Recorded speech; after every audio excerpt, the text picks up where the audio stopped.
Uskuna sotib olganingizga 2 yildan o'tdi. Misol bu ikkinchi tochka.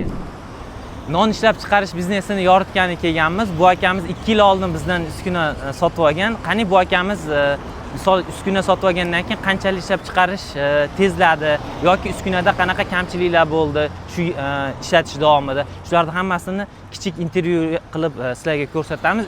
Mahsulot chiqarish jarayonidan boshidan oxirigacha. Video juda ham qiziq bo'ladi. Bundan bosib kuzatinglar. Qani biz boshladik. Assalomu alaykum. Yaxshimisiz? Va alaykum assalom. Hokimjon aka, mana uskuna sotib olganingizga 2 yildan o'tdi. Misol bu ikkinchi tochkangiz. Birinchi tochkangiz o'tgan safar videoda yoritib o'tganmiz. Xo'p, uskuna 220 ga ishlaydi. 220 ga ishlaydi. Shuncha vaqt davomida unaqa kamchiliklar bo'lmadimi uskunada? Yo'q. Uskuna yaxshi, xudo xolasa. Sizga ma'qulmi?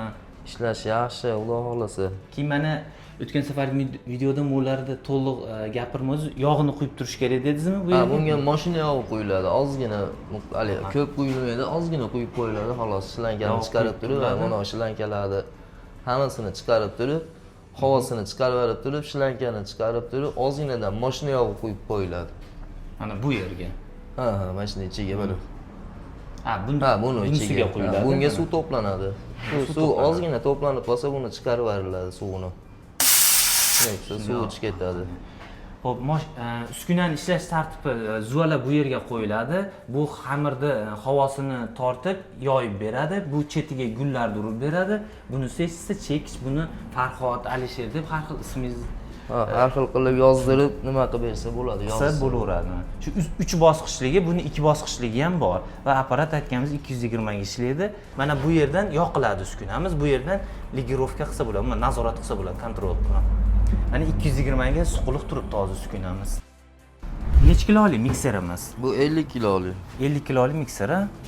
Bir tayyorlaganda 50 kiloni o'zi tayyorlaydi. 50 kilo. Ichidagi misol suv, sutlarni qo'shib qo'yasiz. Suv, shakar, yog'ini solib 15 minut, 20 minutda tayyor bo'ladi. 15 minut, 20 minut. Do'stlar, bu birinchi bosqich, ya'ni unni mikserga solamiz. Shu yerdan mana jarayon boshlanadi.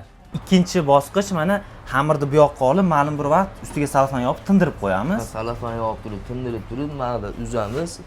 Uzib turib, keyin bu yerdan boshlab bostirib kela olamiz.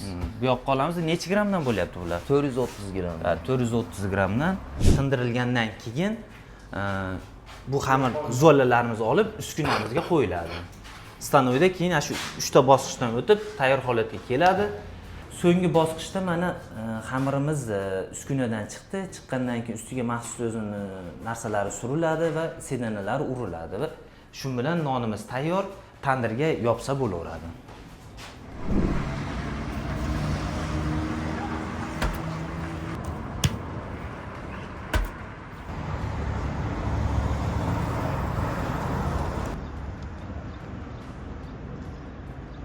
Manzilini tushuntirib o'tsangiz bo'lmasam. Manzilimiz soy tarafdan kelganda, ikki oprezdan o'tganda, Ekin-tikinda o'ng qo'ldan ovoqidamiz. Ekin-tikin to'yxonasini yo'qolasida. To'yxona ro'parasida bu birinchi novvoyxona. Birinchisi. Biroz yurgandan keyin ikkinchi novvoyxona. Mana sizlarga non ishlab chiqarish jarayonini qisqacha tushuntirishga harakat qildik. Sizga rahmat, shunchalik kadrga chiqishga rozi bo'lganingizga. Uskunadan rozimisiz rostdan? Aka yaxshi ishlayapti. Mayli, rozi bo'ling.